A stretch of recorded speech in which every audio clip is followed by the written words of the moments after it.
This is your before and after story. Instead of imagining a rewarding career in medical imaging, Southeastern College can actually take you there. Prepare for a career in ultrasound, radiology, and X-ray technology with hands-on specialized training, simulations, and real-life experience with the latest imaging technology.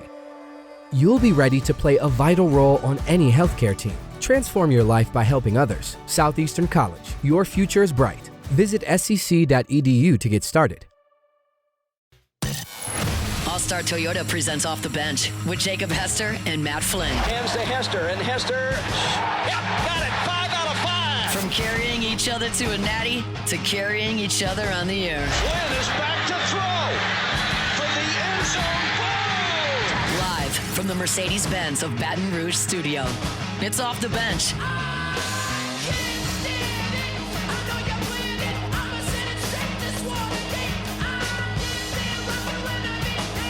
Welcome back in. Hour number 3, OTB 104.5 ESPN Baton Rouge. It is now 9 o'clock on a Tuesday morning. You know what that means. We catch up with our guy, Nick Underhill, New Orleans Football. Nick, it is always our pleasure. How you doing, sir? Doing good. How you guys doing? Doing fantastic. You know, I was thinking about this last night, and I was like, all right, well, you know, what are some things that we want to make sure that we hit with Nick? And it's like, we always just kind of, it's quarterback situation. Anytime you have a quarterback battle, it's always going to be the leader in the clubhouse. And we've talked about a lot of other positions. You know, I was like, you know, we hadn't talked a lot about is the guy they took 9th overall in Kelvin Banks Jr., right? We've talked about Penning maybe moving to guard, and we've talked about some of the shuffling on the offensive line. We haven't talked a lot about a top 10 player and an offensive tackle that we've talked about for a long time, but we hadn't talked about him since he's become a Saint, really. So I just really wanted to open it up. And what have you seen from him? What are you expecting from him after his first couple of days in a Saints uniform? Yeah, I mean, I guess in all of our defense, like, we haven't talked about him a lot because they didn't do anything at all in these practices with an offensive line on the field. So it's just kind of easy to fixate on the quarterback and forget about the guy that's maybe arguably the most important player on the team right now. Like, I feel like if Kelvin Banks hit, you have a foundational piece. Him and Fuaga together, you have your identity going forward, and kind of everything else can go wrong. And if you have that, you still at least have something to hang your hat on and something to build around. And your identity, all that stuff. And I'm optimistic about him. I mean, I think he's incredibly smart. I think it's hard to miss on a OT at 9. Now, granted, like, the Saints have found ways to miss on picks they shouldn't have missed on a lot over the years. But I like him. I think he's smart. I think he's picking things up. You know, you watch him move. He looks athletic. I think he carries himself very maturely. He can. There's just some of those guys that can just really kind of explain the game and talk about it, and just it sounds smart and it gives you confidence in him and all that stuff. I think he's one of them guys, and I will be really surprised if he's not a good player right away. But yeah, I mean, that's everything for them. If Fuaga can take a little bit of a step next year, I do think that maybe some of his struggles last year got overlooked a bit because there was just an absolute disaster all the way around him. I think there's just some stuff that he can do a little bit better. But yeah, those two guys hit, man. Like, I feel okay about everything. Like, Shuck cannot be good. Rattler cannot be good. Like, the defense, whatever. But at least, like, you're looking back and you're saying, all right, like, two of the most expensive positions they've hit on, and this is the foundation going forward. I think Banks is going to be that type of guy, and I expect him to be impact from day one. I don't expect to see a ton of struggles. Some, I mean, obviously he's young, but he looks a little bit more, I don't know, it's tough to say that, but, like, just kind of the way he carries himself, like, he's coming in with, like, a little bit more maturity than some of their other first-round picks that we've seen in recent years. Yeah, and the person that they're going to be paving the way for, blocking for, we haven't talked to you a lot about him yet, is Alvin Kamara. I mean, a guy that's been, such a high performer for so long. I mean, the guy's going to be absolutely ancient this year. He's going to be turning 30 before the season starts. But tell me how you've seen, how you see him playing out in this Kellen Moore offense. Of course, we saw what he did with Saquon Barkley last year, reviving his career. Of course, a different type player than Kamara, but how do you see him fitting in, and what can we expect from him? Yeah, I mean, first, like, him being 30, obviously, that's tough. I kind of have faith in how he's gonna age one day. It's just gonna happen and hit. But I spent a week with him last year, just at his house, like where he gets all his work done, and he brings in his team of people and all that. And I'm not exaggerating when I say that, like, he was on this table just getting worked on literally for 8 hours a day, like just on a table, people working on him, doing stuff. Like, he takes incredible care of his body, and I think that's going to help him. What's not going to help him is if he has as many touches as he did last year. I think if there's anything to be concerned about, it's that he had a career high in touches. I hope that there is another option at that position, like someone that is worthy of carries, because I think you got to ramp that number down a little bit. And I think they put team first, all that stuff. But like I do think keeping him upright and going for this year, next year. I mean, he's a core piece of a rebuilding team. You got him under contract. He isn't going anywhere. Like, he's a guy that you want around, like helping you set your culture and making sure that this is a guy that some of these young players can look at as they're doing this rebuild. He's kind of the last bridge to the past of the old way of doing things to the new way. But I think he's going to be good to go, man. Like, the thing with him, after 20, like, the big issue, you look, his yards before contact remain the same basically every single year. It's just the line deteriorated. Yeah. And then, he's not getting those yards before contact. He's getting hit quicker. You go from 4.3 to 3.9 because that yards before contact is dropped, 0.3 of a yard. And there's the difference, like, right there. If they can keep that up, like it went up a little bit last year, they started getting banged up on the line. You saw it dip again. I think as the line goes, he goes. And I think if you give him a little bit of space and that first guy hitting him is a linebacker, he still has that contact balance to bounce off those people and make something happen. But if it's, Jared Verse, like you're in trouble. And, I think, as the line goes, he'll go. And, yeah, Banks, Fuaga, I mean, that's the whole idea behind putting Penning at guard, is that he's going to be a mauler and he's going to get you those yards before contact. In the run game, assuming he fits, or the pass pro, that's the big question. But if those guys are healthy and they're blocking for him, I think he's going to get every single yard and more. He always has. It's just kind of, the line just hasn't been good the last couple of years. Nick, if I was to throw it to the other side, the defensive side of the football, give me two players, the most important young defender on this team and the most important vet on this team, as far as these two guys need to show up if the Saints want to be who they expect to be. New coordinator, a lot of new pieces on defense. Man, I'm worried about the defense, like a big time. Cool. I get the awesome. Great. Love it. Older players easy. I think it's Demario. The young guy, I don't know. I kind of want to go wild card and say, like, if Alontae Taylor plays well, maybe they have a little bit of a building block there. If it might give them a guy that's worthy of a second contract, like that, those would be two really good things for them, going forward.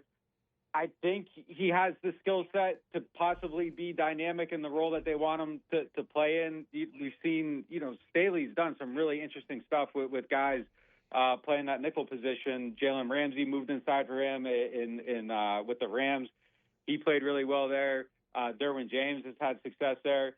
Before Alontae went to the outside, there's this stat. It's like, I think it's called like the chaos metric or whatever, something the 33rd team like puts together. But it's like tackles for a loss, pass breakups, sacks, just a lot of, things that create havoc in a metric. And he was leading the league in that stat. And, he was getting a lot of sacks early on last year. I think if he can play well there and they can keep him in that role, like potentially he's a guy that I think has legitimate upside. Kool-Aid's another easy pick for that one. But like the guy that I'm betting on, young guy, I mean, I don't know. I think someone needs to kind of emerge there at this point. There's a lot of guys that it's like, if he's good, it's a huge thing. Like Brian Brzee, if he plays better against the run, the pair with the sack ability, you kind of got a good player there maybe. Right now he's kind of a liability on first and second. So if that would change, that would be huge for him. So, I mean, there's a lot of guys that I think like have potential, haven't met it and could step up, but it's bleak on that side until like some of those things come into focus. Nick, as we all know, like when you select somebody in the first 3 rounds, you expect a lot from them. I'm not saying they have to be superstars, but they got to give you something. Certainly as a second-round pick, you got to be able to contribute. You got to be able to be a guy that can be a starter, that can be a quality player on whichever side of the football. And so you probably know I'm going to Isaiah Foskey. Is it already just a punt on him? Like, is that just, hey, he's going to play some special teams, he's going to run out his rookie contract, and then that's just going to be it? And the only reason you don't cut him is because he's a second-round pick? Or is there anything that we can expect from him on the defensive side? It looks like they're trying. They're trying to see if they can get him into, some type of useful role. He's getting a lot of run in OTAs and minicamp. I found myself baffled by this one. Like 40th pick from Notre Dame, like real production. Like it's just it's mystifying to me that there's. I can see like it not living up to potential, but where it's at just kind of makes no sense. Like this isn't San Antonio or wherever the hell they've gotten some of these other guys from. Like this is a real player from Notre Dame, like playing against real teams with real sacks against real opponents, and he was the sack record setter at Notre Dame. Like that Right. That's supposed to mean something. I thought that was maybe the safest pick they had made in years, and then it just doesn't.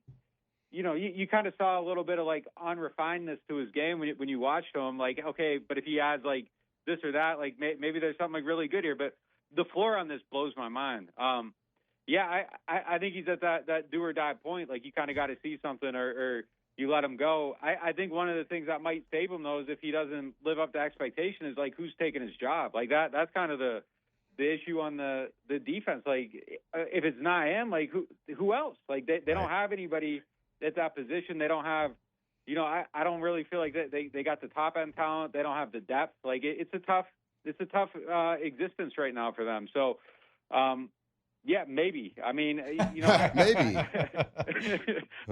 Maybe he's on the team. Maybe he's not. I don't know.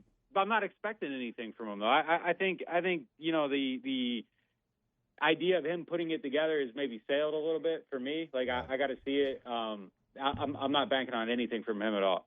I mean, it's a good point he brings up. If you're down on a person and you're like, well, we need to get him replaced, but like who you replacing him with is a question. You might as well stick with a guy that you, at one point at least, you believe could do something. But Nick, you probably gave one of the greatest answers I've ever heard when Jake generically asked you about the defense, and you said it's not great. So Jacob and I don't know if he's told you or not, but like we've kind of gotten into sports cards recently, and we always kind of laugh because we're always chasing these big hits, but we get so many Kool-Aid McKinstry. I mean, we have so many. If Kool-Aid ends up being like Ed Reed, we're both retiring. Let Kool-Aid make a couple of Pro Bowls. Just let him. I promise we got the cards to back it up. But you talk about from top to bottom on the defense, how it's right now, it's figuring a lot of stuff out. It's not great. But you can expect it when that happens. And that happens in the NFL. It happens in college. It happens at all. Like when that happens, and you can't just out one-on-one teams. You can look for a lot of exotic feast or famine type game plans, type defenses, and get really creative with a lot of your game plan and trying to create confusion on the offensive side of the ball. And I know in OTAs and minicamp, it's really kind of like they're not going to install a lot of that stuff, but they probably would have already started putting the foundation and pieces of that in place. Have you seen anything on the defensive side of the ball that would lead you to believe that we could get to like a non-traditional type of third down defense or any non-traditional types of defenses? I mean, there wasn't a lot. Like it was kind of the base early on, and then by the end of minicamp, like we were starting to see, a little bit of dime, a little bit of nickel stuff, and I think within that, like you saw a little, show two rotate into cover three. Like it wasn't a ton of stuff that you're kind of dissecting and being like, oh man, that was crazy. I think they were kind of hitting the tip of the iceberg on some of that stuff, but like really when you do go back and look at Staley though throughout time and throughout the years.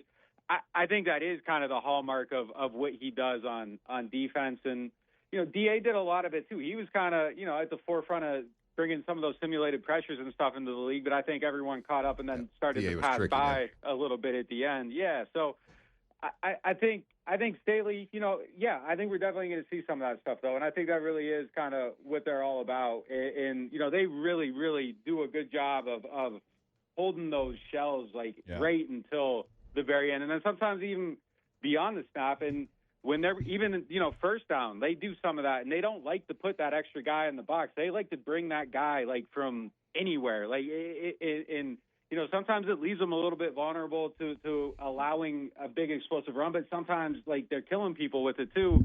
And I think that was one of the things that maybe got them in trouble a little bit at the end and with the Chargers. But if you clean that up a little bit, you get a little bit more calculated. I think that there is benefit to it. And when you're watching it, it's just one of those things. It's man, why don't more people do this? And it's a little bit of feast or famine, but when you have a team like this that's maybe a little bit deficient on talent, maybe leading into some of that risk is a calculated thing that you might have to do, as you were saying. So it would make a lot of sense, but I do think that is kind of the identity of him in general is kind of that master of disguise, trying to dress things up, making it look a little bit different. And I think that's one thing I like about the staff too, though, is that it's a lot of younger guys that kind of live on the internet, and they're, not afraid to tell you that, hey, I was watching a high school football clip and we liked what we did here and we're bringing this in.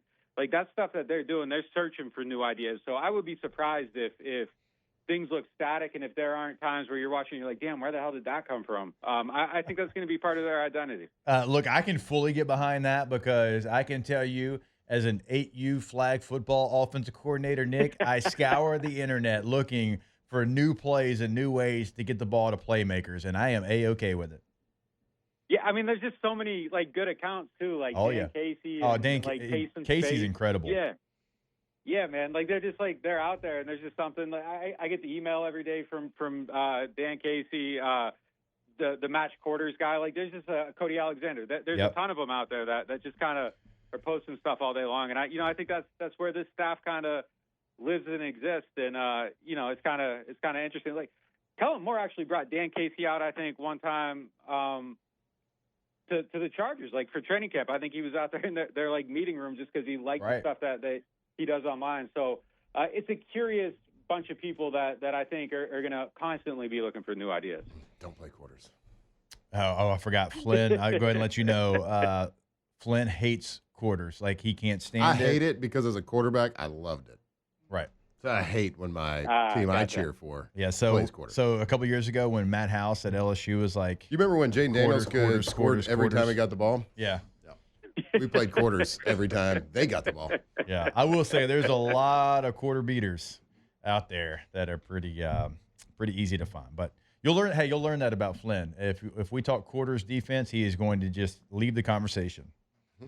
Well, I mean, everyone did kind of overdose on it for a while. They did. So, it was like a safe play, Nick. It's when everybody didn't know what to do, or they were trying to okay, let's get punched a little bit, and we'll just kind of get our feel of the game. It's quarters. That's what we're going to play. We always had game plans with quarter checks. If the quarterback saw quarters, he was free to change the play to the quarter beater, and it usually worked. Yep. Fair. Yep. So. All right, he is Nick Underhill, NewOrleans.football. Nobody does it better. Go check out the site. We are lucky to have him every single Tuesday here on OTB. Nick, we appreciate it, sir. We'll catch up again with you next week. Yeah, take it easy, guys.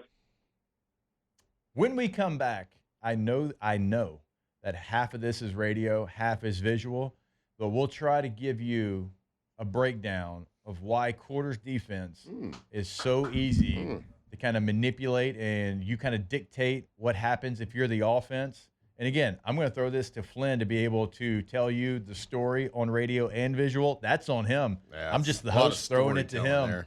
We'll be back breaking down quarters defense here on OTB. Off the bench. All right, go to GetGordon.com. GetGordon.com. Gordon McKernan Injury Attorneys. And, man, they were all over Omaha. The G team was out. You saw the LSU Jeep out there all week.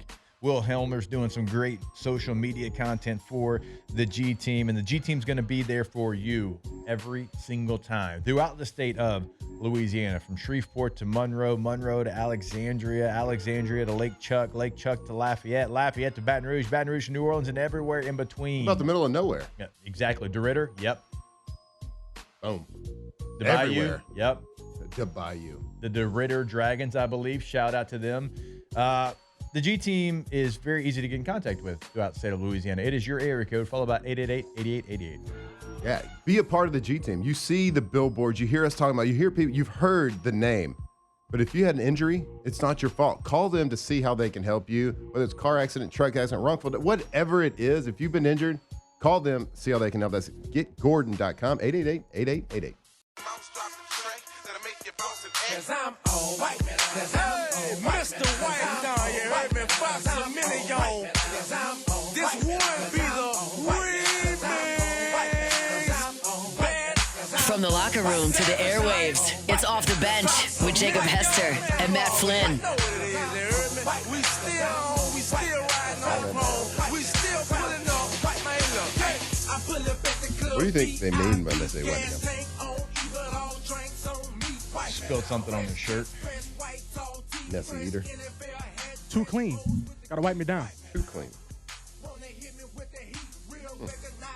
All right, we're about to talk a little defense here, but before we do, I want to remind you about Elite Training Academy. Elite Training Academy BR.com is the website, and signups for flag football are now live. Let's go. Go ahead and sign up your team.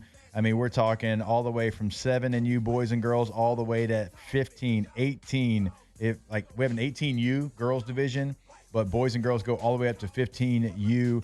Going to be played on actual turf football fields. And so, obviously, weather's going to be a different situation. We're going to be able to do more there. Fields drain. We got an indoor as well.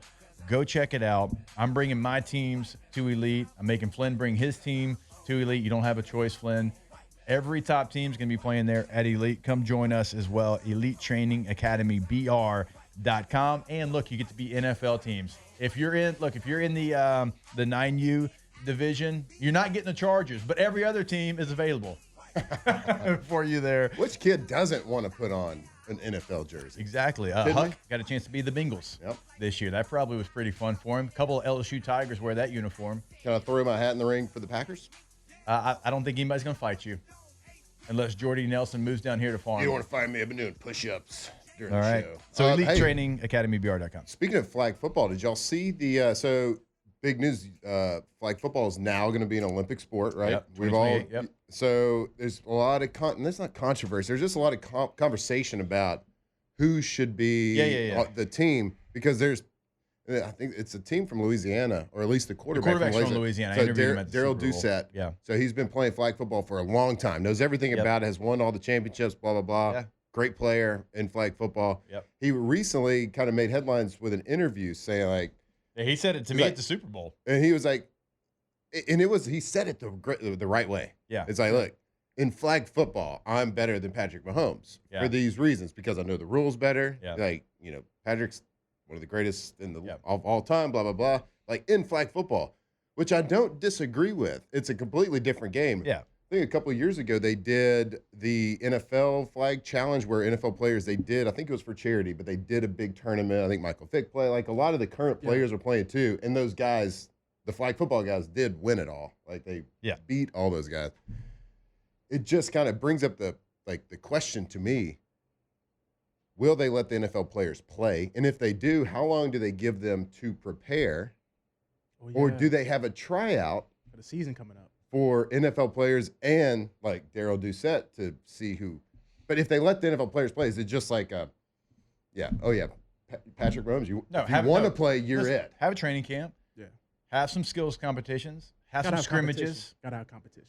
Best man The wins. skills competition is not going to be. I'm saying like close. that are flag relevant. Like come up with drills. I should. Say. I keep bringing Patrick Mahomes up because Daryl brought him up in his interview. Yeah. Like, if he wants to play, He's gonna does play. he get to play? Yeah, Yeah. he's Patrick Like, Mahomes. Yeah, That's quarterback what might I'm be a saying. different situation. Even if it doesn't give you the best opportunity. But like receivers and stuff, like the receiver. Yeah. receiver, like, give me Jets. You can have whoever you want from the flag football team. I'll take him. We'll see. It's gonna be interesting though. Yeah. Fullbacks aren't talking flag football. Get out of here. Who cares about that? Need some You just pads. talked about it with Elite. Yeah, youth, not grown adults. That's what you call a radio pro transition right there. A little bit of one. I'm pretty proud of you, but Thank you. we're talking professional football now because we just talked about the Saints in quarters defense, okay? Yep. So we're going to break this down. So Matt hates quarters defense. A lot of people run that now, and you hear people talk about it, and it is a safe defense. It is something that if the defensive coordinator, again, like if he's trying to kind of figure things out and see how everything kind of plays out early in the game, certainly this is going to be what they throw out there because it is a keep everything kind of in front of you type defense. It's a safe defense, but there's certainly ways to not keep everything in front of you if you're an offense. Yeah, I mean, it's always been popular. It's one of the oldest, like besides like man-to-man, like one of the oldest. Right, but when we were schemes. playing the NFL, like not a lot of people were running this. I mean, they were more aggressive. It kind of depends on who the coordinator, what your team was, what your skill set was. We didn't have a lot in the West. Let me tell you, so quarters is something you're going to see a lot in high school, right? You're going to see it a lot in middle school, high school. Because it is designed to stop both the run and the pass. Yeah. So in theory, it's designed to stop. It's too high safety. So we all think of like too high safety. It's better to run. So you get too high safety gives you 4 DBs across the top. Yep. So you're splitting the defense into quarters here. So the corners have the outside quarters. The safeties have the inside quarters. You're cutting the field into basically a pie, right? Yep. But it also puts your safeties at about 10 to 12 yards from the line of scrimmage. So they also can help run support. So they read through the quarterback and watch for the run first and then react to the pass. So the reason why it is such a great defenses for offense as a scheme is really what the 2 safeties are taught to do. So we got a 2x2 offensive formation here. So what they do, if they know it's a pass, they're always they have their eyes to the backfield. So if it's a handoff, they get to react up because quarters is, like I said, it's meant to be able to assist with the running game, which is different than like a cover 2 halves kind of look. So if it is a pass, what this safety does right here, he's watching number 2. The number 2 receiver is a slot. So we count from the outside. So number 1 is the outside receiver, 2 is the inside receiver. If number 2 goes inside, so if he decides to run a drag across the field or a post route, or if he goes inside at all, number 2 takes him. Okay? If he goes up the field, he takes him. Yeah. All right? If he goes across the field short, okay, the safety then turns to double number 1. Yep. So if he passes his guy off, number 2, if he passes him off, he turns to double number 1. Right. Problem is if number 2 goes vertical, the safety has to take him. Because this linebacker right here, we got an S linebacker here, whatever this is. But it's the Sam linebacker, be like strong a linebacker. nickel Sam. So he's not going to carry him down the field. If number 2 goes vertical, the safety's going to take him down the field. So this is why it is so susceptible to a deep ball.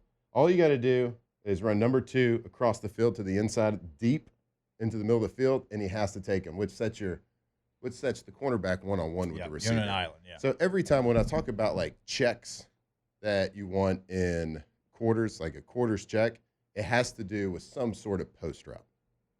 A lot of people also run like a post with a corner here. It's really hard to pass that off. Safeties, corners have to be really good at passing a post or a corner off, or they have to play it like man. Usually they get screwed up. What's another two-man route combination that you like against quarters? Anything. It kind of depends on the weakness, personnel-wise. I mean, a simple go with an out route from number 2 is easy, especially if you get a linebacker matched up on a wide receiver. Now, number 2 has to get across the corner's face still because even though he's dropping, like you don't want him to be able to break. Yeah, this corner will. So especially if this number 2's pushing up, this safety is never going to double number 1. So the cornerback has to. Yeah, he's in a bind. So he's going to number 1's going to outside release, attack his outside shoulder. He's going to clear number 1 out. The corner will never, unless he just screws up, he will never drop off and undercut this out route. That's what cover 2's for. Right. So in a 2x2 set, you'll see quarters. If it goes a 3x1 set, and let's say the Z guy comes over here to this side of the field, most teams should, not say they do, they should check out of quarters. They will usually check out of quarters and go to some sort of 3-week, or they'll call cover 2. Yeah. A lot of people would call that like a banjo check. There's different names for it. Yeah, you're laughing because you heard it. And you see the safeties doing this. It's like, yeah, you're like, hey, guy, come on, man. So it's like, so you can screw teams up. That's why the use of motion is such a big deal, because if you know there it's like a banjo team, it's like, all right, we're going to start in 2x2. We're going to run to 3x1. And then we're going to run it back to a 2x2. And they're having to change, boom, boom, boom, a lot of stuff. A lot of the wheels are turning on the defense. But yeah, this is one of the reasons why I think the first touchdown pass I threw in the Peach Bowl to Buster Davis was against quarters. We ran a hitch route right here, and Buster Davis ran like a fake in and go. Yeah. I mean, it is susceptible to so many deep plays. And, I forgot to mention, you're one-on-one on the cornerback outside for quick hitches. Oh, yeah. Hinge routes, because they're taught to get back. They're taught to get back. Yeah. So it is one-on-one outside. So, yeah, there you go. There's a breakdown. Well done there, Matthew. And throughout the football season, we are going to have film. We are going to break down plays offensively. We're going to really nerd out. Yes. Yes. We are. And then once we have the film, obviously it's going to be, your favorite Tigers, and we'll talk about it. We've done this before with Flynn. Going to do more of that. And as Taylor puts up there, it's kind of a diagram and different zones that everybody has in that certain defense. And we're going to see how this really translates to just the radio, if we can teach it well enough to paint the picture. Yeah, we want you to be at the water cooler on Monday morning saying, did you see the quarter half defense that they were playing? I don't really love that. What was that curl flat defender doing on that coverage? Exactly. You were going to sound like the smartest guy in the room, and you're going to know exactly what you're talking about there. So nice job there, Matthew. There's a lot of bad routes against quarters, too.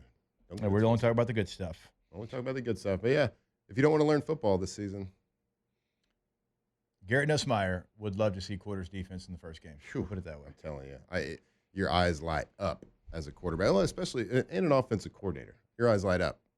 I'm going to look up what Clemson's top coverage was. Hopefully it's quarters. I hope it is, too.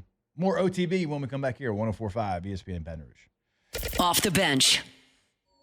All right, look, we talked about it yesterday. Tiger fans, when it's game day in Baton Rouge, be it baseball, be it football, basketball, there's only one beer that brings the flavor, the ultimate vibes, and the victory energy, and that is, of course, Dos Equis.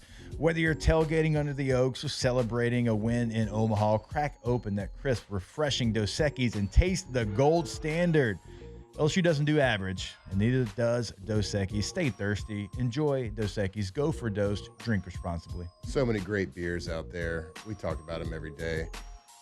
If you're playing a team that runs quarters coverage, let's call it quarters beer. That's a great beer, too. Something to celebrate. A delicious Mexican lager. Go get one today. Ice cold. Get a frosty mug. Cut a lime. That's the sound of that Dos Equis. Go for Dos. Delete some beers.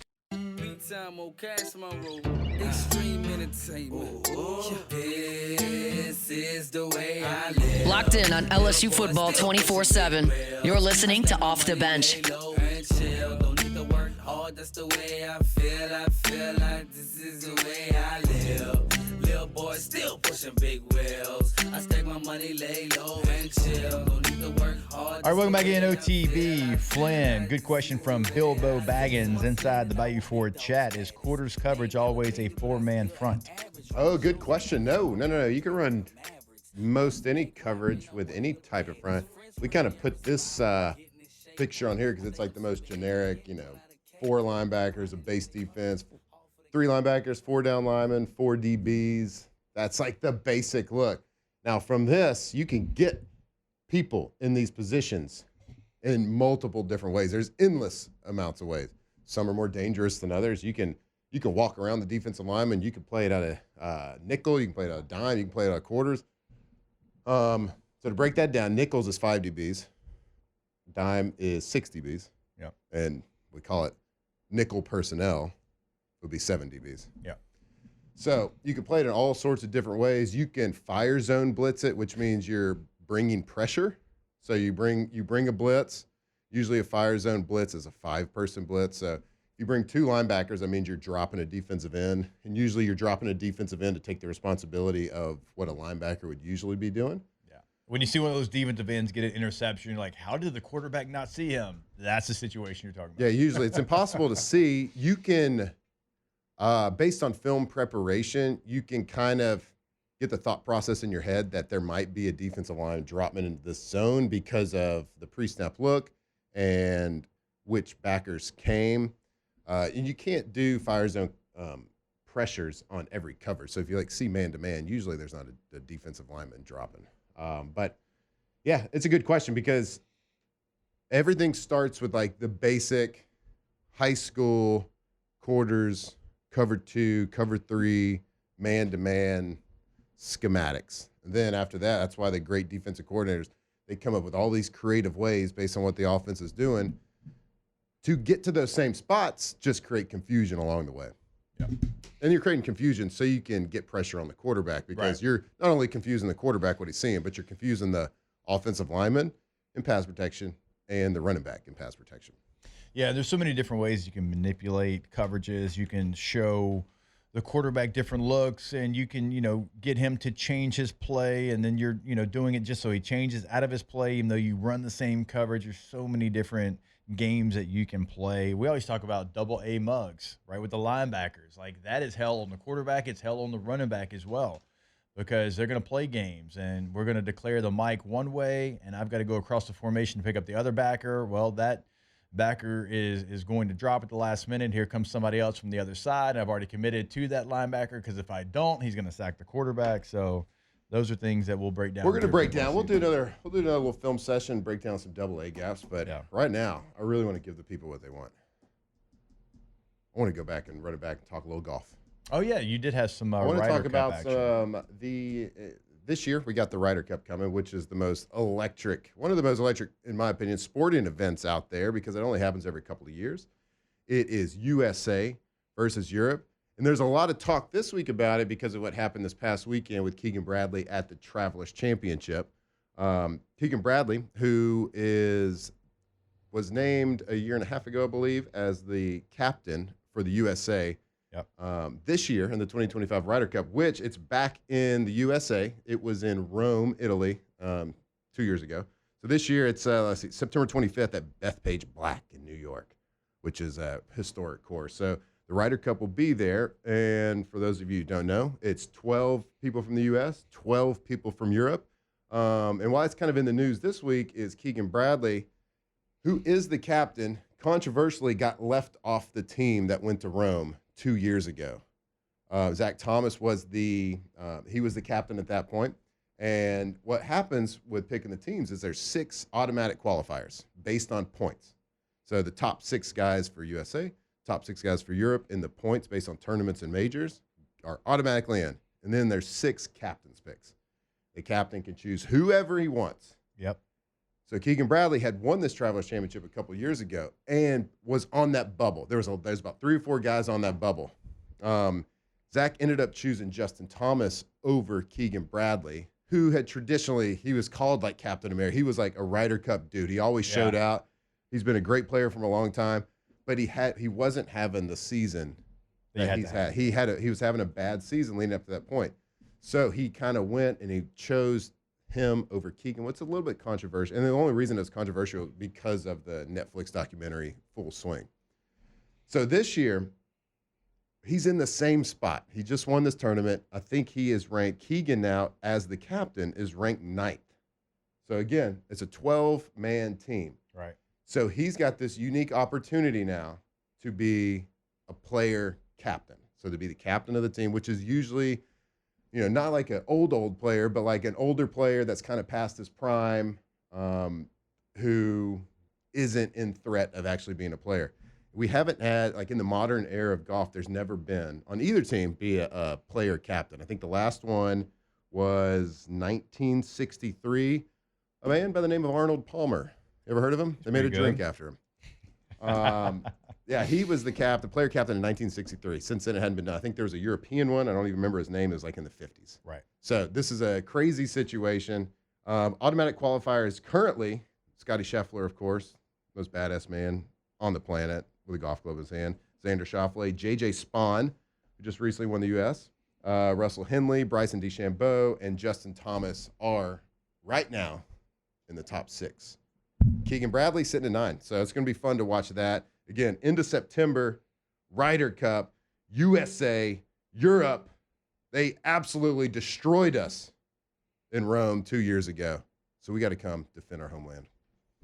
Have you watched the Ryder Cup before? Oh, it's yeah, before I have. Because I remember growing like, up when Hal Sutton, who's from Shreveport, was the captain. Like, I remember it being a huge, huge deal, like, in the city, and everybody talked about it for weeks leading up to it. It was on the news and the paper every single day. So, absolutely, yeah. Well, it's one of the golf tournaments always, golf is about, respect, quiet, please. Like, let's golf clap. Let's show some respect. Not at the Ryder Cup.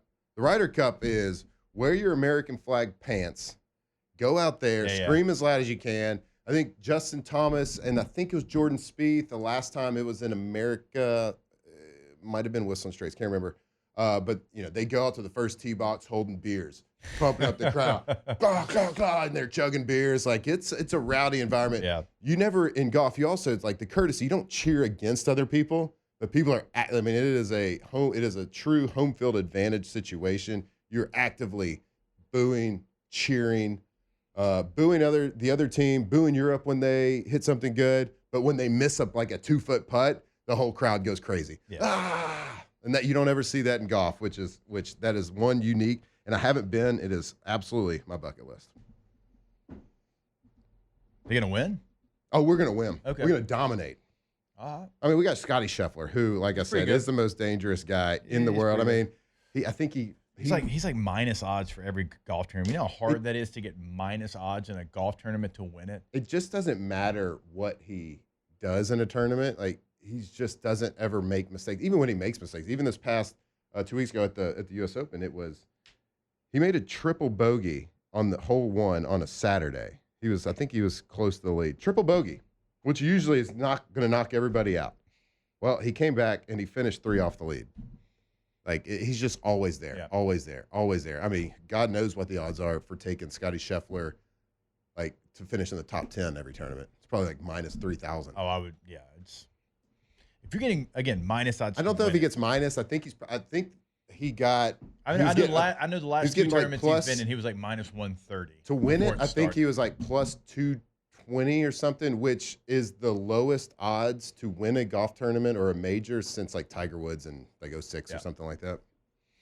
All right, we are going to close out today's OTB answering your questions. Ask the Bench inside the Bayou 4 chat to close it out here on 104.5 ESPN Baton Rouge. Off the bench.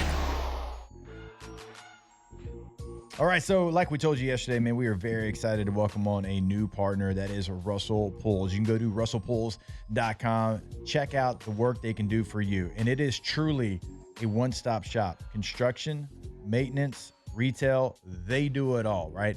And they do it for some of the best here in Baton Rouge. When somebody needs it done the right way, the only way, Russell Pools is always that call. 225-464-5430.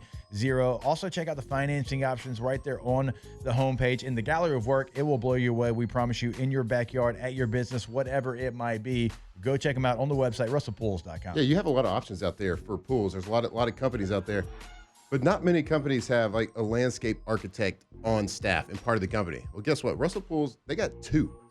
So they can do literally everything for you. They've been doing it a long time in Baton Rouge. The new team, Chris Anderson and the team over there, doing a great job.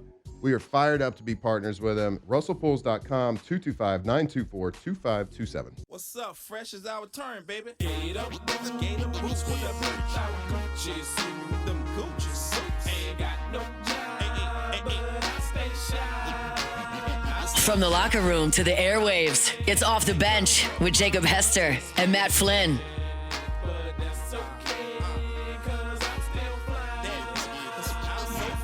All right, welcome back in. Ask the Bench here to close it out. Ask the Bench, should Lewis come to the tailgate?